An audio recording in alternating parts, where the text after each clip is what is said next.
Well, I mean, this is a typical pathology of the United States, to be honest. If you have something that they want, if you have something that they need, then they hate you. They demean you and they dehumanize you. You're not just an enemy to them, you're not even human.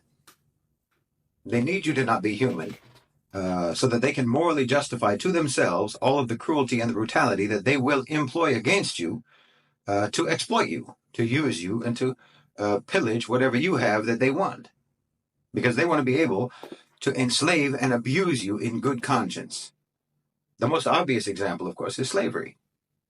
But of course, that was just one, maybe the most acute and the most grotesque form of dehumanization that they did. But this is just their way. You know, from the enslaved Africans, they wanted their labor, and they wanted the wealth that was produced by their labor. Now, other nations had slaves. The Muslims had slaves too, but no one else in history, no one else in the world assigned slaves subhuman status.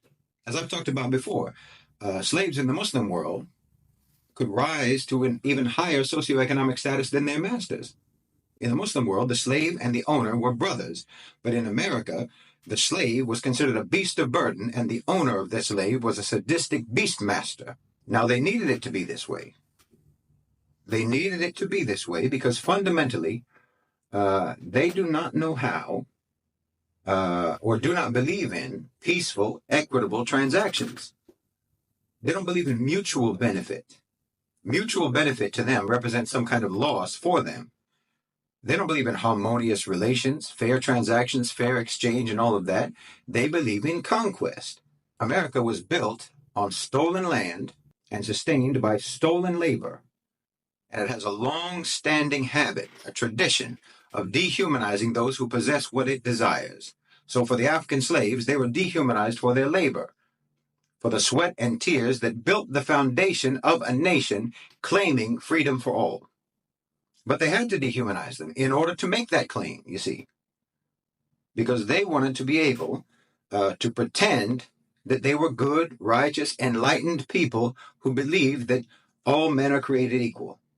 But they also wanted to continue treating African slaves as less than human, as less than equal. So they had to invent this idea that, well, they're not fully human, so therefore it doesn't count.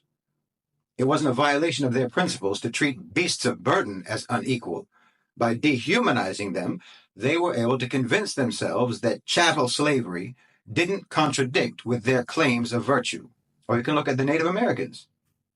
The indigenous inhabitants of that land for centuries were dehumanized for the richness beneath their feet, for the land.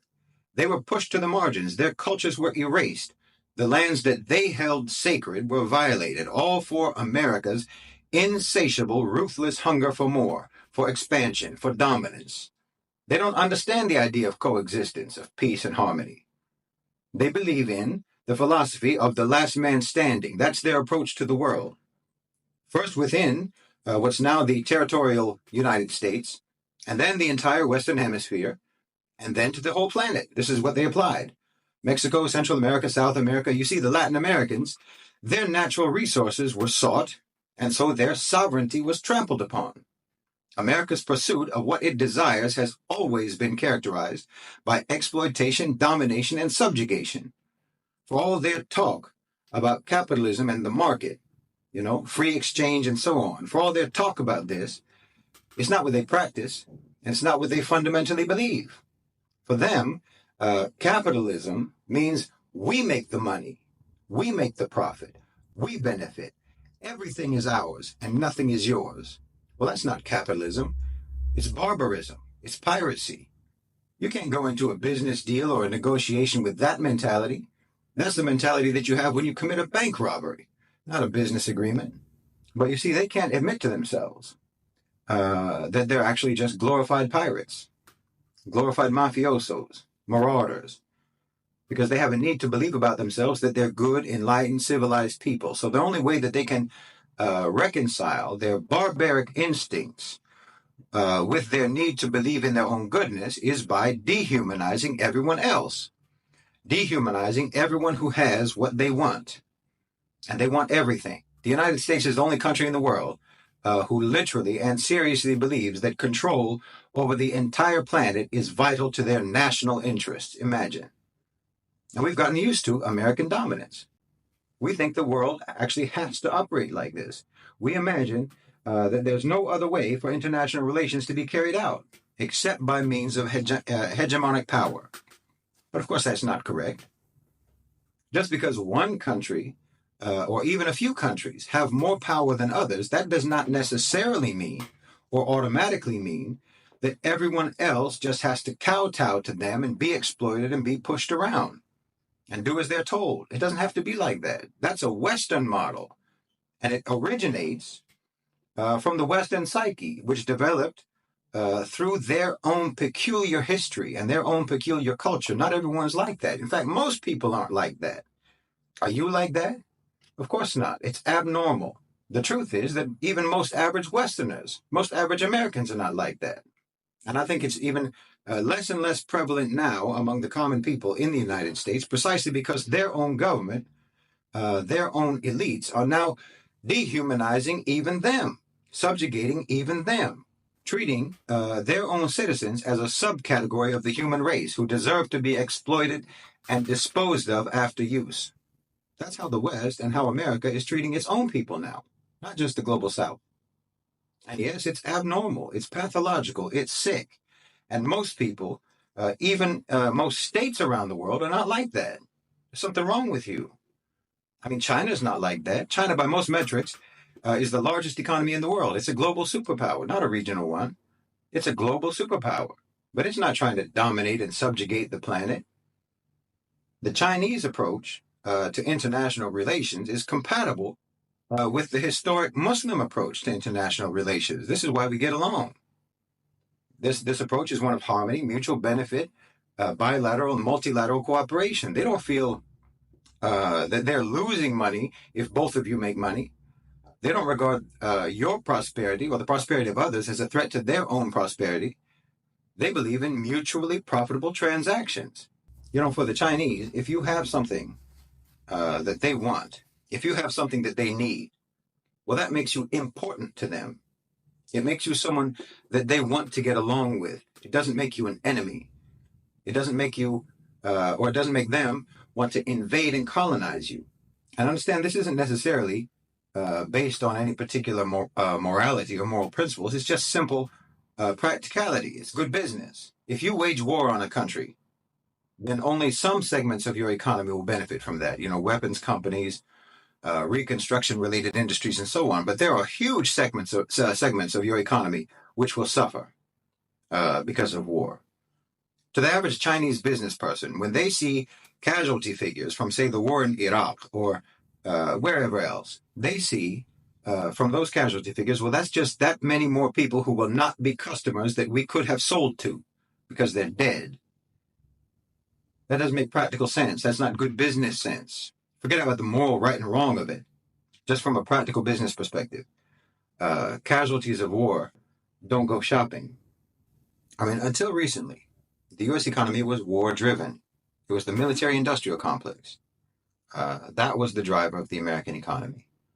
But manufacturing as a percentage of the U.S. economy has declined considerably since Eisenhower first talked about the military-industrial complex. Things have changed a lot. I think it's reduced from around 32% to less than 10%.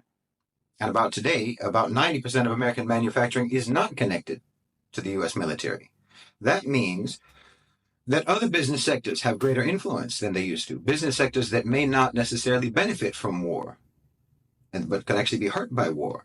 And as the domestic economic dynamics have changed, as you know, so too have the domestic power dynamics with the rise of private sector power and the globalization of private sector power, to where now the owners and controllers of global financialized capital are no longer tied to American prosperity. In other words, the old American model of domination and subjugation is not as appealing as it used to be, because the OCGFC have more diverse interests around the world. And I think that they, being profit-driven and being practical, are going to be inclining more and more towards the Chinese approach to international affairs, the Muslim approach to international affairs, the BRICS approach to international affairs. And I think that's what's happening. Because yes, there will always be a segment of, say, Larry Fink's portfolio of BlackRock clients who can profiteer in the wake of war. But at this point, I think that there's a far greater proportion of clients in his portfolio who won't benefit from war and who would be harmed, whose interests would be harmed by war. And that means the death of Washington neocons. So the military-industrial complex created a monster, the neocons, the neoconservatives in Washington, whose policy proposals for any kind of international policy proposals always involve bombing. So they created this monster, but now that monster is redundant. It's obsolete. It's become a liability. But it's like an old device that cannot support a software upgrade. They can't adapt to the new political and economic landscape. So you still have these dinosaurs like Victoria Nuland calling for war with Iran, for example. But the OCGFC, in my opinion, do not want a war with Iran. So you have this comical exchange that took place, that reportedly took place between the U.S. and Iran during talks in Switzerland, where they were telling Iran, let us conduct some attacks inside of Iran just for show, basically to appease the dying wishes of the neocons on their deathbed, but please don't retaliate. We don't mean it. Just let us do some attacks, and we won't escalate after that. And of course, Iran said, well, no. If you attack us, we will regard it as an act of war, and we will retaliate against your bases in the Middle East. Of course, attacks against U.S. bases in the Middle East will mean the destruction of everything that BRICS and the OCGFC and BlackRock have planned for the region. So no, Washington, I don't think, is going to get the approval for that. So then Biden is left with the only way to appease the neocons being to attack Iranian assets outside of Iran, attack them in Iraq and in Syria and so on. So you see how they're getting put in check? Because the global power dynamics have changed, and the U.S. is being forced now to try to adapt. And it's an entirely new experience for them. And they're adapting badly. Because again, it's just not their nature. They're offended at any constraints on their belligerence. They're indignant at the idea that the whole world should not just offer them tribute and gratefully subordinate themselves to American power. They can't stand it. It doesn't compute in their minds. This is a habit of thinking that predates their actual power, and then having power just made it worse. And I don't think that anyone, most of all the OCGFC, believe that they can ever change. And that's why I think America is gradually being sidelined and being abandoned by the global elite. Because they're incapable of updating their software. They're incapable of updating their mentality. And they're incapable of civilizing. Because having had the ability to impose their will around the world meant that they never had to civilize. And they don't actually possess any internal motivation to do so, and they never did. So ultimately, I think that they're going to be left behind. And it's starting to dawn on them, I think, that they're being left behind. But at the moment, I think they're still in denial. I think they're in denial. I mean, because, look, practically speaking, how exactly are you supposed to ever dial back from dehumanizing whole nations, whole countries, whole populations, and then treat them and expect to be treated by them in any kind of normal way? I mean, again, look at the situation inside the U.S. with African Americans. Until today, the racial situation in that country isn't normal. They still don't know how to deal with each other in any kind of a normal way. And the same applies now for the rest of the world and the U.S. Their relations with the rest of the world is very similar to their relations between the former slave owners and the former slaves. Because you dehumanize people.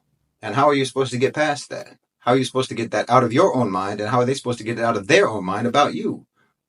It's very difficult.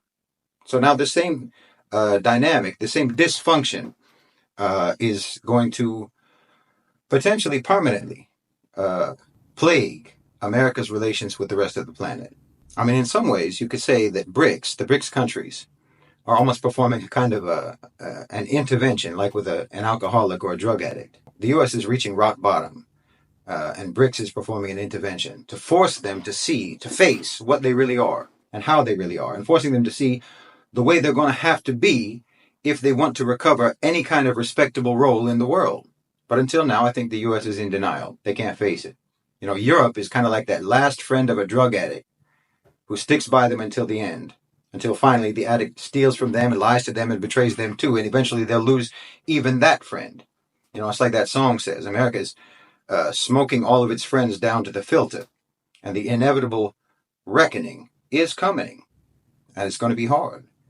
But by the time it comes, I don't think anyone will really be interested, because by that time the world will have already moved on.